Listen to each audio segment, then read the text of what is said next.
Friends, zoom institute के इस online channel में आप सभी का वार्म वेलकम। और हम लोग लास्ट लेक्चर में बात कर रहे थे प्लांट सेल एनिमल सेल के डिफरेंसेस के बारे में। साइटोलॉजी में हम लोग प्रोकैरियोट यूकैरियोट के डिफरेंसेस कर चुके हैं। प्लांट सेल एनिमल सेल में भी एक सफिशिएंट नंबर ऑफ डिफरेंसेस हम लोगों ने ले लिए हैं। आगे डिटेलिंग कुछ और डिफरेंसेस की हमें बात करनी है। तो प्लांट सेल एनिमल सेल में लास्टली पिछले लेक्चर में जब हम लोग बात कर रहे थे, बात आ रही थी कि वो डिफरेंसेस जो सेल वॉल की वजह से हमें प्लांट सेल एनिमल सेल में मिलते हैं। क्योंकि हम लोग इस तरीके से आगे बढ़ रहे थे कि हमारे पास एक प्रोसीजर रहे कि कैसे हम उसे अगर कोई पूछने लगता है तो फ्लो में एक के बाद एक उसको बता पाएं, या जब आपका अकेडमिकली कोई क्वेश्चन आता है तो उसको नोट कर पाएं। तो इसको तो रिपीट किया जाना चाहिए। और मैं एक बार और बता रहा हूं आपको कि हमने लगभग शुरू के 5 के करीब करीब डिफरेंस कौन से किए थे। प्लांट सेल में मिलने वाले स्ट्रक्चर जो एनिमल सेल में लैकिंग है। फिर हमने किया था वो चीजें जो एनिमल सेल में मिलती हैं प्लांट में नहीं, जस्ट टू अबाउट। फिर हमने रिजर्व फूड वाला एक डिफरेंस लिया था। डिफरेंस हमारे 8 के करीब करीब पहुंच गए थे। उसके बाद फिर हमने 4 और डिफरेंस ऐड किए कि वो जो सेल वॉल वाली बात बोलते हैं, तो सेल वॉल की वजह से क्या डिफरेंसेस जनरेट हो जाते हैं प्लांट सेल और एनिमल सेल में, उसके बारे में हमने बात की। जैसे कि रिकॉल कर लेते हैं, प्लांट सेल में उतना बढ़िया रिकॉग्निशन नहीं होता है जैसा एनिमल सेल में, तो इसलिए ग्राफ्टिंग वगैरह प्लांट्स में कुछ इजी पड़ता है कंपेयर टू एनिमल। दूसरा बात हुआ था प्लांट सेल में स्यूडोपोडिया बनाने की एबिलिटीज नहीं है, क्योंकि वहां रिजिड सेल वॉल है अराउंड में, और एनिमल सेल बना सकते हैं। इसी तरह से एंडोसाइटोसिस, फूड का इंटेक, ये प्लांट सेल के पास पॉसिबिलिटीज नहीं है, रिजिड सेल वॉल है, वो उसे एंगल्फ करना, एंडोसाइटोसिस एक्सोसाइटोसिस नहीं कर सकता, एनिमल सेल कैन। और भी एक पॉइंट आया था लास्ट में, हमने कहा था अगर डिस्टिल वाटर या हाइपोटोनिक सॉल्यूशन में यानी लो कंसंट्रेशन वाले सॉल्यूशन में कोई एनिमल सेल रखेंगे, वो सोलन होने के बाद बस्ट भी हो सकते हैं, जबकि प्लांट सेल बस्ट नहीं होंगे क्योंकि उनके पास एक रिजिड सेल वॉल होते हैं। तो ये डिफरेंसेस हम अबाउट 12 कर चुके थे। नेक्स्ट डिफरेंस की तरफ आगे बढ़ते हैं, और यहां पे हमें एक और नया टर्म मिलता है जो कि मिलता है फिजियोलॉजी के एक चैप्टर में, लेकिन मैं यहीं पे उसे इंट्रोड्यूस कर रहा हूं। टर्म है प्लाज्मोलाइसिस। तो प्लाज्मोलाइसिस क्या है? पहले हमने बात किया कि जब हम किसी सेल को हाइपोटोनिक सॉल्यूशन में रखें, अब हम बात कर रहे हैं कि सेल को रखा गया हाइपरटोनिक सॉल्यूशन में। ये एक फुल टर्जिड प्लांट सेल मैंने यहां ड्रॉ किया है, उसको हमने हाइपरटोनिक सॉल्यूशन में रखा है। उसके वैक्यूल से वाटर बाहर आएगा। अब शायद आप जानते हैं, पहले भी नाम आया होगा, एक्सोस्मोसिस, वाटर को वो विड्रॉ करेगा हाइपरटोनिक सॉल्यूशन। तो यहाँ पे मौजूद है सराउंडिंग में हाई कंसंट्रेशन वाला सॉल्यूशन, जिसको हमने बोला है हाइपरटोनिक सॉल्यूशन। तो वाटर विड्रॉ होगा। जैसे से वाटर विड्रॉ होता है, अंदर का ये जो प्रोटोप्लास्ट, ये वर्ड पूरा हम पहले ले चुके हैं, प्रोटोप्लाज्म और मेम्ब्रेन मिला के प्रोटोप्लास्ट, ये डिटैच होना शुरू होता है, वॉल से पीछे को हटेगा, क्योंकि वैक्यूल भी अंदर रिड्यूस होता चला जाएगा, ये हटेगा। धीरे धीरे वैक्यूल जैसे से एम्प्टी होता चला जाएगा, तो पूरा का पूरा प्रोटोप्लास्ट श्रिंक करके एक साइड में को कहीं ड्रॉप हो जाएगा। इसको बोलते हैं हम प्लाज्मोलाइसिस। और ये प्रोसेस कहां बताई गई? जब कोई प्लांट सेल हाइपरटोनिक सॉल्यूशन में रखे गए, उनके सेल वॉल से अंदर का प्रोटोप्लास्ट डिटैच होता रहा और वो एक साइड कहीं ड्रॉप डाउन हो गया, दैट इज प्लाज्मोलाइसिस। सोचेंगे इन केस अगर यहां एनिमल सेल होता तो क्या होता? Suppose this is an animal cell और इसमें से अंदर से वाटर कंटेंट बाहर आता है, यहां कोई क्लियर सैप वैक्यूल नहीं है, तो साइटोप्लाज्म से ही वाटर विड्रॉ हो रहा है, और अब ये धीरे धीरे करके ये श्रिंक हो गया। तो यहां श्रिंक या बेटर वर्ड है फ्लैसिड हो जाएगा। तो प्लांट सेल में प्लाज्मोलाइसिस होता है, वो वॉल से डिटैच होकर प्रोटोप्लास्ट गिर जाता है, और यहां प्रोटोप्लास्ट ही श्रंकन हो गया है, तो सिंपली फ्लैसिड हो गया, प्लाज्मोलाइसिस नहीं। तो ये एक डिफरेंस हमें मिला वॉल की वजह से। प्लांट सेल में लिख रहा हूं मैं when kept in hypertonic solution. हाँ, ये और याद रखेंगे कि वो सेल शुरू में वेल टर्जिड रहा हो, तो अगर एक वेल टर्जिड प्लांट सेल को when kept in hypertonic solution, ठीक है, गेट प्लाज्मोलाइज्ड, तो वो प्लाज्मोलाइज्ड हो जाते हैं, गेट प्लाज्मोलाइज्ड। और एनिमल सेल में गेट फ्लैसिड, वो फ्लैसिड हो जाते हैं। इसी कंडीशन को रेफर कर रहे हैं हम, get flaccid not plasmolysed, plasmolyse नहीं होते। तो डिफरेंस नंबर 13 इस तरह से हमारा हुआ, और ये भी हमने वॉल की वजह से ही एक डिफरेंस को पिक कर लिया। और डिफरेंसेस की अब बात करते हैं। हमने कहा था अगला तरीका हमारा रहेगा वो चीज़ें जो दोनों में मिलती हैं लेकिन फिर भी उनके बीच में कुछ इधर उधर चीज़ें डिफरेंसेस हैं, तो उनके बारे में बात करेंगे। ऑर्गन्स स्ट्रक्चर दोनों में है लेकिन अंतर है। जैसे ये वाला पॉइंट लेते हैं, माइटोकॉन्ड्रिया।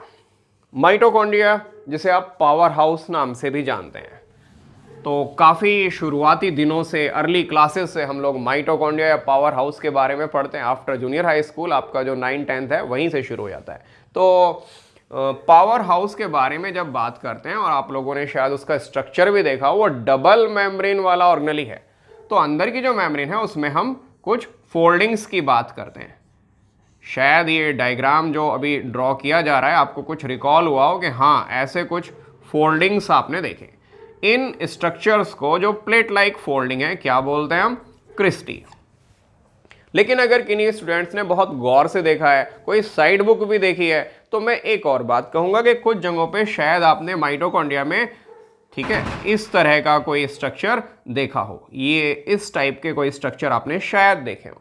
तो माइटोकॉन्ड्रिया के डिस्क्रिप्शन में नो डाउट स्टूडेंट कुछ भी बनाए, आगे लिखते हैं क्रिस्टी, बट क्रिस्टी नाम है प्लेट लाइक स्ट्रक्चर्स का। और ये जो फिंगर लाइक या ट्यूब लाइक स्ट्रक्चर्स हैं, तो ये ट्यूबुलाई हैं बेसिकली, या ट्यूबुल्स हैं, प्लूरल हो गया ट्यूबुलाई। ट्यूबुल्स भी कह सकते हैं, ट्यूबुलाई भी कह सकते हैं।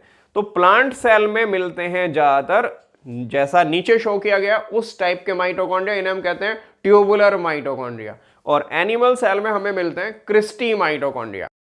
तो जो स्पेसिफिकली जो टर्म आता है, प्लांट सेल में क्रिस्टी नहीं होते, ट्यूबुलाई होते हैं। इनकेस अगर कोई क्वेश्चन आपसे कहा जा रहा है एक प्लांट सेल के क्रिस्टी में कौन सा प्रोसेस होता है या कौन सा एंजाइम मिलता है, तब हम क्वेश्चन को आर्ग्यू नहीं करते कि प्लांट सेल में क्रिस्टी क्यों बोला। जैसे यूनिसेलुलर अभी भी बोला जाता है, लेकिन बेटर वर्ड क्या है? ए सेलुलर, जो आपको बताया जा चुका। तो ठीक ऐसे ही जब हमसे पूछा जाए या हमें कहीं पे कोट करना हो, तो हमें आइडियल वर्ड लेना चाहिए। तो plant cell have tubuli mitochondria या ट्यूबुलर माइटोकॉन्ड्रिया, और animal cell have cristae mitochondria. तो ये वाला पॉइंट लिखा है मैंने यहाँ पे, ट्यूबुलर माइटोकॉन्ड्रिया। तो ट्यूबुलर माइटोकॉन्ड्रिया मैं यहाँ पे साथ में ये ड्रॉ कर दे रहा हूँ इसको, ये ट्यूबुलर जैसे ट्यूब जैसे स्ट्रक्चर, ट्यूबुलर माइटोकॉन्ड्रिया।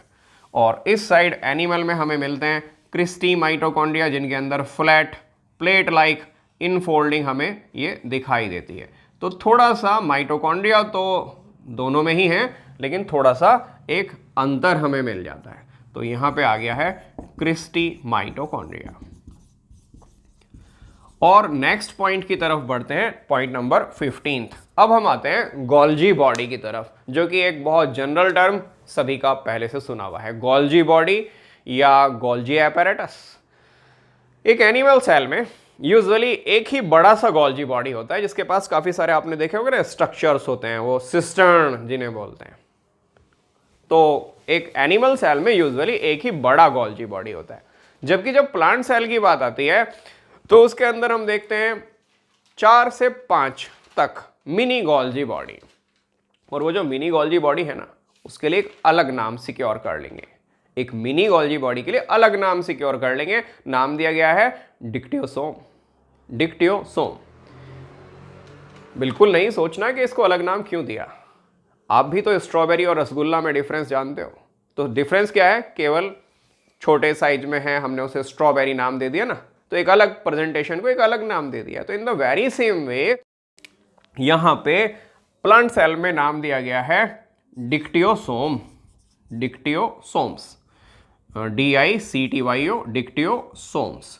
तो what are dictyosomes? Dictyosomes are mini Golgi body, ये मिनी गोल्जी बॉडी है। और animal cell have Golgi apparatus, Golgi apparatus या गोल्जी बॉडी। तो दिस इज सिंगल, ये जनरली एक सेल में एक ही होता है। और डिक्टियोसोम्स they can be 4 to 6 usually, ये ज़्यादा हो सकते हैं, एक सेल के अंदर कुछ नंबर में हो सकते हैं। तो ये एक डिफरेंस हमें मिलता है प्लांट सेल और एनिमल सेल के बीच में। डिफरेंस नंबर 16 की तरफ बढ़ते हैं आगे। एनिमल सेल्स के अंदर ऑन एन एवरेज माइटोकॉन्ड्रिया का नंबर ज़्यादा है। आप इसे यूं भी समझ सकते हैं कि एनिमल सेल्स के अंदर जो एनर्जी कंजम्पशन है मेटाबॉलिकली वो मोर एक्टिव एक तरीके से है, ये एवरेज कहा जा रहा है। हर एक प्लांट सेल में एक्टिविटी कम है या वो कम एनर्जी कंजम्पशन करते हैं, ऐसा नहीं, क्योंकि प्लांट्स के अंदर भी जब हम बात करते हैं मेरिस्टेमेटिक सेल्स की तो they are highly metabolically active, लेकिन on an average animal cells have more number of mitochondria compare to plant cell. तो प्लांट सेल थोड़े स्लगिश मेटाबॉलिकली, एवरेज तौर पे देखें तो कंपैरेटिवली लेस एक्टिव। तो यहां पे लिखा जा रहा है fewer mitochondria on an average, fewer mitochondria on an average, यहाँ पे मोर माइटोकॉन्ड्रिया नंबर, माइटोकॉन्ड्रिया का नंबर जो है वो कुछ ज़्यादा मिलता है। तो आगे और डिफरेंसेस की बात करते हैं। 20 तक हम लोगों को इसको कैरी करना है और डिफरेंस आगे लेंगे। आगे डिफरेंसेस की हम लोग बात करते हैं। अभी हमारे 4 और पॉइंट्स कम से कम हम यहाँ मेंशन करने जा रहे हैं और एक साथ फ्लो में फिर से हमारे कुछ डिफरेंसेस आने जा रहे हैं। जैसे हम लोग प्लांट सेल एनिमल सेल में अभी कंपेयर करते हुए कर रहे थे, तो उसी तरह से अब हम एक और नया टर्म ले रहे हैं। टर्म हम ले रहे हैं साइटोकाइनेसिस, साइटोकाइनेसिस। तो आप लोग सभी सेल डिवीजन शब्द जानते हैं, और जब भी कोई सेल डिवाइड करता है, किसी भी तरह का डिवीजन करे, तो उसका एक तो न्यूक्लियस पार्ट डिवाइड करता है और फिर उनका साइटोप्लाज्मिक कंटेंट जो है वो भी बटेगा। तो 2 टर्म हमें मिलते हैं। एक हमें टर्म मिलता है न्यूक्लियस का डिवीजन, कैरियोकाइनेसिस, और कैरियोकाइनेसिस में उतने differences plant cell animal cell के बीच में नहीं होते जितने साइटोकाइनेसिस में मिलते हैं। तो साइटोकाइनेसिस, साइटोकाइनेसिस अभी मैंने बताया कि मान लो किसी सेल में 2 न्यूक्लियस हो चुके हैं, उसके बाद ये कट आउट कैसे होंगे, ये सेपरेट कैसे होंगे सेल, उस प्रोसेस को हम क्या बोल रहे हैं, साइटोकाइनेसिस। तो डिफरेंसेस की हम बात कर रहे थे प्लांट और एनिमल सेल में। तो सबसे पहले in case of animal cell, animal cell में जिस समय सेपरेशन हो रहा होता है जेनेटिक मटेरियल का और न्यूक्लियस बनने की तैयारी होती है, अभी आपको परेशान नहीं होना है, सिर्फ एक नाम मैं थ्रो कर रहा हूँ, एनाफेज, बाद में देखेंगे क्या होता है। तो जब वो जेनेटिक मटेरियल का सेपरेशन शुरू होता है और न्यूक्लियस दोबारा बनने की तैयारी होने लगती है, तो उसी समय सेल का जो साइटोप्लाज्म है ये भी डिवीजन की तैयारी शुरू कर लेता है। यानी इधर न्यूक्लियस का डिवीजन अभी कंप्लीट पूरे तरह से नहीं हुआ है और न्यूक्लियस के मेम्ब्रेन वगैरह प्रॉपर्ली अभी नहीं बने हैं, लेकिन इधर साइटोकाइनेसिस की तैयारी शुरू हो जाती है। प्लाज्मा मेम्ब्रेन इक्वेटर यानी मिड में से, ये दोनों को हम पोल मान सकते हैं, इधर इक्वेटर, इक्वेटर पे से थोड़ा सिंक कर जाता है अंदर को और हमें दिखाई देने लगते हैं फरो, FURROW, फरो, कुछ स्पेसेस, ग्रूव्स दिखने लगते हैं और बीच में कलेक्ट हो जाता है एक ये डेंस मटेरियल जिसको कि हम मिड बॉडी नाम से भी जानते हैं। धीरे धीरे ये फरो डीपर होते चले जाते हैं, सेंट्रली आकर ये मीट कर जाएंगे मेम्ब्रेन के दोनों एंड्स और सेल सेपरेट हो जाते हैं। तो एनिमल सेल में ऐसा कुछ तरीका रहता है, मैंने आपको बताया फरोइंग होता है, सेंटर में एक मिड बॉडी हमें दिखाई देता है और पेरीफेरी से सेंटर की तरफ एक सेंट्रीपीटल, ये जो वर्ड आप फिजिक्स में लेते हैं, सेंट्रीपीटल तरीके से ये साइटोकाइनेसिस होती है। इसके कॉन्ट्रास्ट में जब में प्लांट सेल की बात करते हैं, तो प्लांट सेल में जब इधर अभी न्यूक्लियस बनना शुरू हो गया है, वही एनाफेज टाइम के इवेंट्स, मतलब जेनेटिक मटेरियल अलग हो गया है, टीलोफेज में न्यूक्लियस बनता है, तो न्यूक्लियस बनने की भी तैयारी है। इस प्लांट सेल के जो गोल्जी बॉडी या डिक्टियोसोम है उनसे कुछ वेसाइकिल बनते हैं। वेसाइकिल वर्ड का मतलब होता है राउंडेड बॉडी, ठीक है, मैं इरेज करके दोबारा बना रहा हूं, तो कुछ राउंडेड बॉडी बनते हैं। केमिकल फील्ड, केमिकल का नाम होता है कैल्शियम पैक्टेट, तो कैल्शियम पैक्टेट से भरे हुए कुछ वेसाइकिल बनते हैं। दोनों पोल से बीच में इक्वेटर, तो इक्वेटर पे वो कलेक्ट होते हैं और आपस में स्टक करते चले जाएंगे, बनते जाएंगे, स्टक करते जाएंगे। बीच में क्या बनेगा, एक प्लेट जैसा कुछ, इसको हमने नाम दे दिया सेल प्लेट। तो प्लांट सेल में इस तरह से साइटोकाइनेसिस होती है, कैल्शियम पैक्टेट से भरे हुए वेसाइकिल्स इकट्ठे होते जाते हैं, चिपकते जाते हैं और ये ऐसे पार्टीशन वॉल का काम करेगा। धीरे धीरे ये बढ़ेगा और इसको मेम्ब्रेन को, जो कि क्वासी फ्लूइड या सेमी फ्लूइड है, कट कर देगा। बीच में आ जाएगा एक कॉमन वॉल, इस कॉमन वॉल को हम नाम देते हैं मिडिल लामेला। तो प्लांट सेल के तरीके कुछ अलग हुए ना एनिमल सेल के साइटोकाइनेसिस से। तो इसका काफ़ी आइडिया अब फिलहाल यहाँ मिल गया है। हम लोग नोट डाउन करना शुरू कर रहे हैं डिफरेंसेस की। डिफरेंसेस के अगले पॉइंट हमारे आ रहे हैं। तो प्लांट सेल में हमें मिलता है सेंट्रीफ्यूगल वाला तरीका, साइटोकाइनेसिस का सेंट्रीफ्यूगल वाला तरीका। Difference number 17, centrifugal cytokinesis, centre से बाहर की तरफ। एनिमल सेल में हमें मिलता है सेंट्रीपीटल वाला तरीका। सेंट्रीपीटल मतलब from periphery to centre, this is centripetal and this is centrifugal. तो ये तरीका हमें मिलता है। 18th नंबर, प्लांट सेल में सेल प्लेट फॉर्मेशन हुआ। Cell plate formation, cell plate का फॉर्मेशन होते हुए दिखता है, यहां से स्टार्ट होता है और वहां पे नो सेल प्लेट, मैं इसे यहीं पे ऐड कर दे रहा हूं, no cell plate but mid body. वहां पे हमें एक मिड बॉडी नाम के जो डेंस स्ट्रक्चर बीच में दिखाई दे रहे थे, मिड बॉडी फॉर्मेशन वहां पे होता है। प्लांट सेल में साइटोकाइनेसिस में गोल्जी बॉडी, डिक्टियोसोम भी कह सकते हैं। गोल्जी बॉडी प्रॉपर तो नहीं है बट जैसे पहले बताया नाम चलते रहते हैं। तो Golgi body has role in cytokinesis, उसका रोल होता है साइटोकाइनेसिस में। यहाँ पे no role of this organelle, इस ऑर्गेनेली का कोई रोल ऐसा नहीं होता। तो साइटोकाइनेसिस में डिफरेंस मिलते हैं। इसके अलावा डिफरेंस नंबर 20 अब हम लिखने जा रहे हैं, जो कि ऑलमोस्ट लास्ट है हमारा।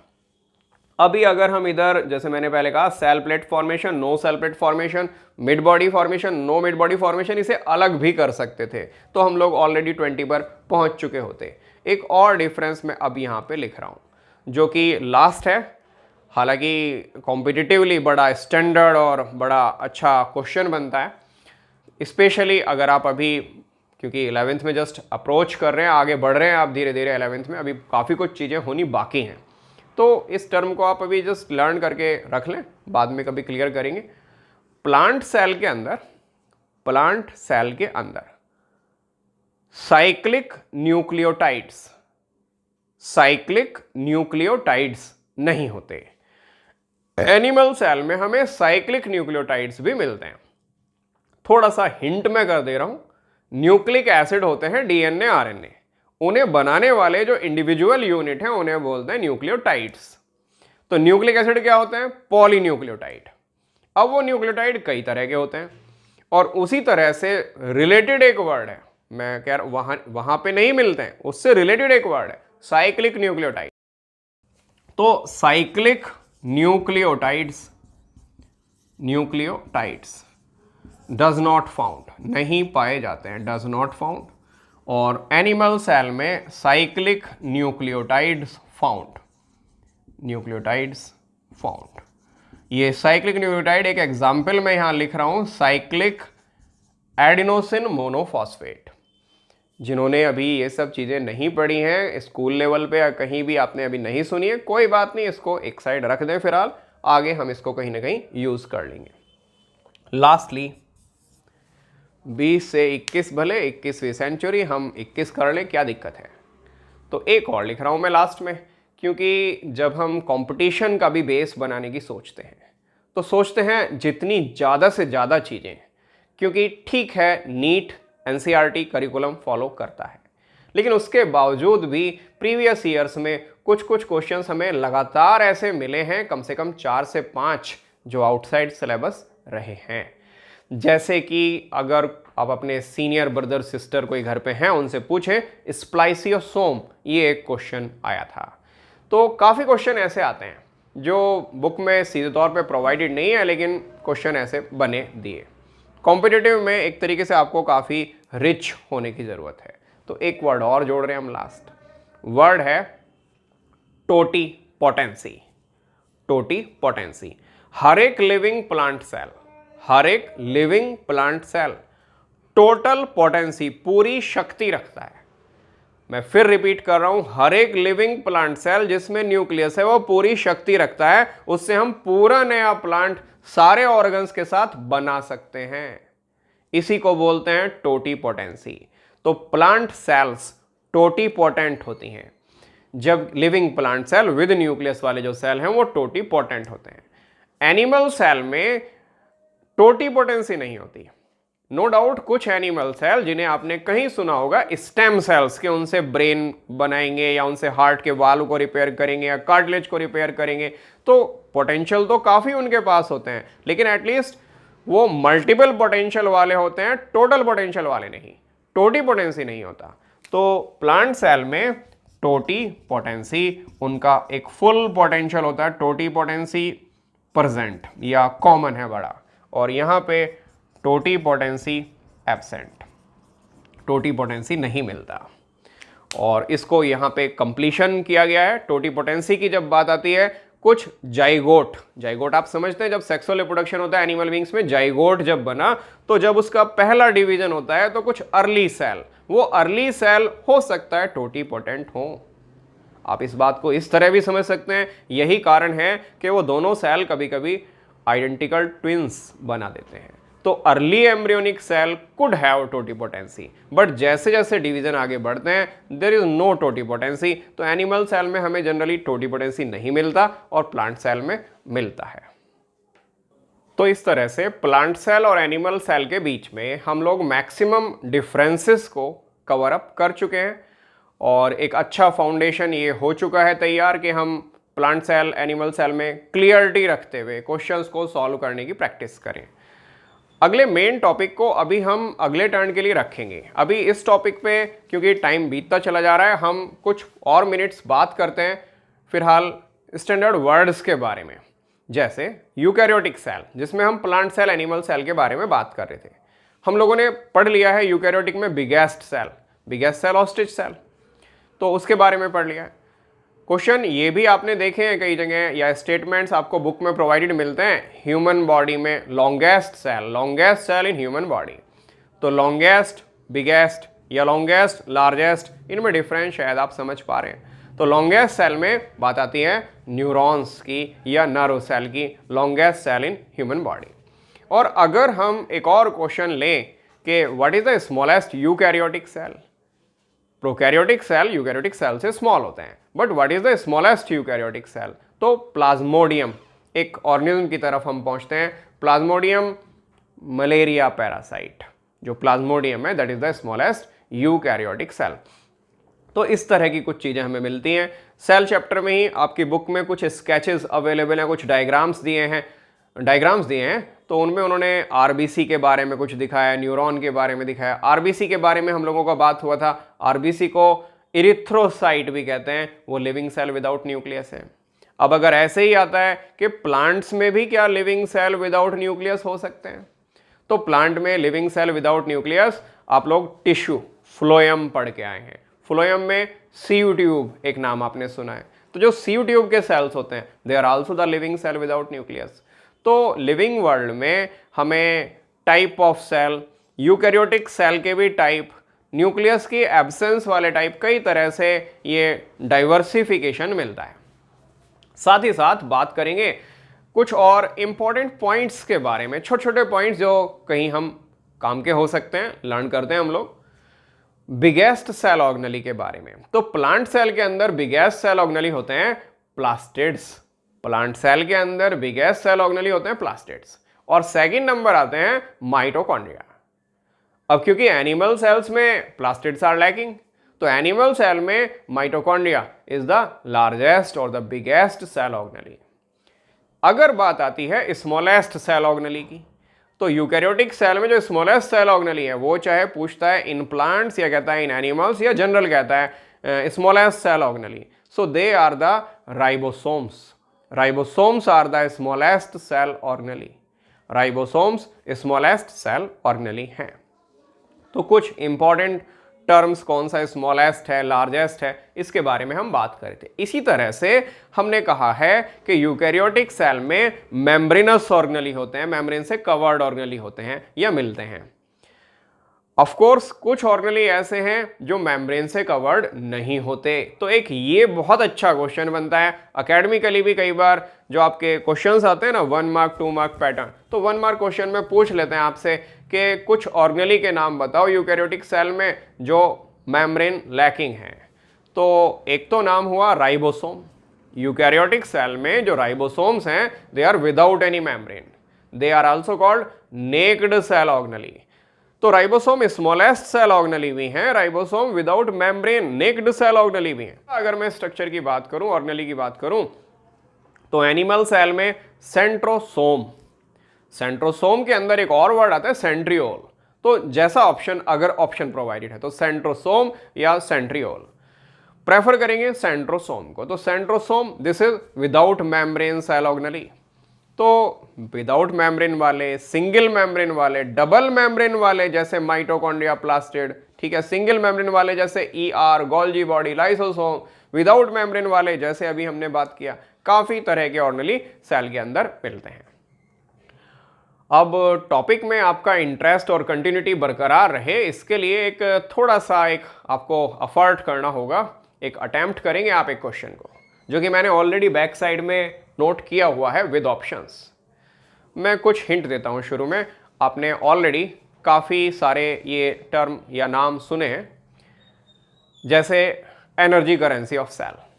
ये मैं डिस्क्लोज कर देता हूं कि एनर्जी करेंसी किसको कहते हैं, एटीपी को कहते हैं। ऐसे ही आपने सेल के ऑर्गेनेलीज के बारे में सुना है, किसी को कहते हैं ब्रेन ऑफ सेल या पावर हाउस ऑफ सेल। किसी को कहते हैं ब्रेन ऑफ सेल, किसी दूसरे को कहते हैं power house of cell.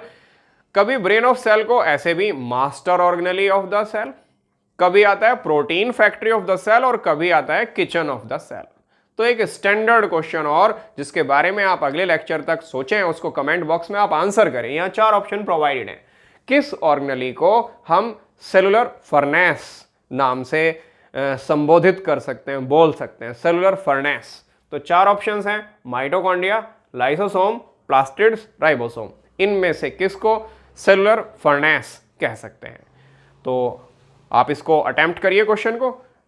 Topic को हम यहाँ पे वाइंड अप करते हैं। तो अगर ये वीडियो आपको पसंद आया है तो आप इसको लाइक करें, चैनल को सब्सक्राइब करें, अपने फ्रेंड्स के साथ भी इसको शेयर करें, उन्हें भी सब्सक्राइब करने के लिए कहें, और बेल आइकन दबाने के लिए ज़रूर बोलें, ताकि आपको नए अपडेट्स लगातार मिलते रहें और आप हम लोगों के जूम इंस्टीट्यूट के ऑनलाइन क्लास के साथ लगातार जुड़े रहें। थैंक्स।